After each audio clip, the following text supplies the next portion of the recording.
2 ఏళ్ళు అయిపోయింది, అందరికి అన్ని విషయాలు అర్థమవుతున్నాయి. ఇప్పుడు వీళ్ళు వాళ్ళని కాదు, ఎక్కడైనా సరే అందరికి అన్ని విషయాలు అర్థమైనాయి. మార్పు మార్పు అని చెప్పి మోసం ఎట్లుంటుందో అర్థమయ్యింది.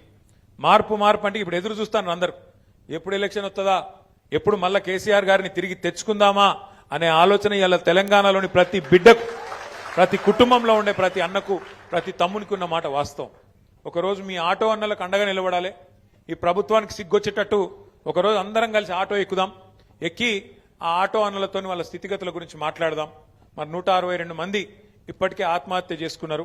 ఒక మా తమ్ముడు సతీష్ లెక్క ఇంకా కొంతమంది సరే ఆ ఆత్మహత్య ప్రయత్నం చేసి కూడా అదృష్టం బాగుండి బతికినరు.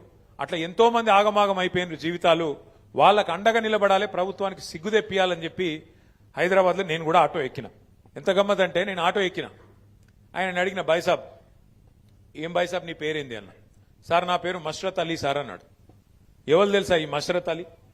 ఈ మష్రత్ అలీ అంటే ఆయన ఎవరంటే, ఈయనకు మన గవర్నమెంట్ ఉన్నప్పుడు, కాంగ్రెస్ ఇంకా అప్పుడు అపోజిషన్ ఉన్నప్పుడు ఈ మష్రత్ అలీకి 2 ఆటోలు ఉండే. ఆయన ఓనరు, 2 ఆటోలకు ఓనర్ ఉండే ఆయన. అయితే ఈ మష్రత్ అలీ గారి ఆటోలోనే రాహుల్ గాంధీ ఎక్కిండు ఇదివరకు, ఏది ఎలక్షన్లకు మునుపు. ఆయన కూడా ఎలక్షన్లకు మునుపు ఆటో ఎక్కి తిరిగిండు. మీకు ఇది ఇస్తాం, అది ఇస్తాం, నెలకు 1000 రూపాయలు ఇస్తాం, అల్లం బెల్లం అని మాటలు చెప్పి రాహుల్ గాంధీ, ఏదో రేవంత్ రెడ్డి చెప్పిన మాట కూడా కాదు, రాహుల్ గాంధీ చెప్పిండు మీకు మంచి చేస్తాం, మమ్మల్ని గెలిపియండి అని. ఇదే మష్రత్ అలీ ఆటో ఎక్కిండు. అయితే ఆ బైసాబ్తో మాట్లాడుకుంటే నేను పోతున్నా. మరి ఏంది బైసాబ్ నువ్వు ఇప్పుడు ఏం చేస్తున్నావు అన్న.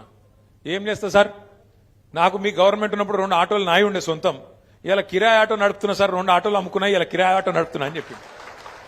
ఇది ఎందుకు చెప్తున్నా మీకంటే, కేసీఆర్ గవర్నమెంట్లో మనం హైదరాబాద్లో ఒక స్కీమ్ పెట్టినాం, డ్రైవర్ టు ఓనర్ అనే స్కీమ్ పెట్టినాం. మనం డ్రైవర్లను ఓనర్లు చేయాలి అని చెప్పి మరి రకరకాల కార్పొరేషన్లకు వెళ్ళి లోన్లు ఇచ్చి డ్రైవర్లను ఓనర్లు చేస్తూ దగ్గర దగ్గర 15,000 ఆటోలు కేసీఆర్ గారి ప్రభుత్వంలో ఉన్నప్పుడు ఇచ్చినాం. ఆ రోజేమో డ్రైవర్ టు ఓనర్, ఇవాళ ఏంది పరిస్థితి, ఓనర్ టు డ్రైవర్. ఇక మార్పు మార్పు అంటే ఇట్లున్నది మార్పు. ఓనర్లు డ్రైవర్లు అయ్యే పరిస్థితి.